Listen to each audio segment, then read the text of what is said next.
ଗୋପାଳ ଚନ୍ଦ୍ର ଦାସ ମା ଅଲେଇଶୁଣୀ କମିଟିର ସଦସ୍ୟ। ଏ ଅନୁଷ୍ଠାନ ବହୁତ ଦିନ ତଳେ ଖୁବ୍ କମ୍ ହେଉଥିଲା, ତେଣୁ ଆମେ ଗୋଳେଇପୁର ପଞ୍ଚାୟତ ଆଉ ଜହ୍ନା ପଞ୍ଚାୟତର କିଛି ସଦସ୍ୟଙ୍କୁ ନେଇକି ଏଠି ଗଣପର୍ବ କରିବା ଲାଗି ମନସ୍ଥ କଲୁ। 1917 ମସିହାରୁ ଏଠି ଯଜ୍ଞ ହେଉଛି। 5 ଦିନ ଧରି ଯଜ୍ଞ ହୁଏ, ହଜାର ହଜାର ଜନସମାଗମ ହୁଏ, ପ୍ରସାଦ ସେବନ ହୁଏ। ତେଣୁ ଆମେ ଅନୁଷ୍ଠାନ ତରଫରୁ ଜହ୍ନା ପଞ୍ଚାୟତ ସରପଞ୍ଚଙ୍କୁ ଅନୁରୋଧ କରୁଛୁ, ତାଙ୍କ ମାଧ୍ୟମରେ ସରକାର ଅନୁଦାନ ହେଲେ ଅନୁଷ୍ଠାନଟି ବଢ଼ନ୍ତା, ଏକ ପର୍ଯ୍ୟଟନସ୍ଥଳୀର ମାନ୍ୟତା ପାଆନ୍ତା। ତେଣୁ ଆମେ ସମସ୍ତ ସଦସ୍ୟ ଜହ୍ନା ପଞ୍ଚାୟତ ସରପଞ୍ଚଙ୍କୁ ଅନୁରୋଧ କରୁଛୁ, ତାଙ୍କ ମାଧ୍ୟମରେ ସରକାରଙ୍କ ଦାବି କରନ୍ତୁ, ଏ ରାସ୍ତାଟା ଉନ୍ନତି ହେଉ, ଏ ଅନୁଷ୍ଠାନ ଉନ୍ନତି ହେଉ। ତେଣୁ ଆମେ ସମସ୍ତ ସଂଗଠନ କର୍ମକର୍ତ୍ତା ଜହ୍ନା ପଞ୍ଚାୟତ ସରପଞ୍ଚଙ୍କୁ ଅନୁରୋଧ କରୁଛୁ, ସରକାରଙ୍କ ପାଖରେ ଦାବି ଜଣାନ୍ତୁ।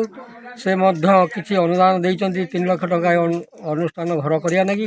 ଆଉ ଯଜ୍ଞ ମଣ୍ଡପଟି କେମିତି ହେବ, ତେଣୁ ଆମେ ସମସ୍ତ କର୍ମକର୍ତ୍ତା ରାସ୍ତାଟା ହେବା ଲାଗି ଆମେ ସରପଞ୍ଚ ମାଧ୍ୟମରେ କମିଟି ମାଧ୍ୟମରେ ସରପଞ୍ଚକୁ ଜଣାଉଛୁ, ସେ ସରକାରଙ୍କ ଦାବି କରନ୍ତୁ।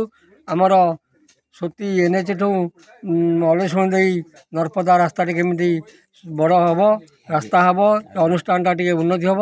ତେଣୁ ଆମେ ସମସ୍ତ କର୍ମୀ ଜଣାଉଛୁ ଜହ୍ନା ସରପଞ୍ଚ ମାଧ୍ୟମ।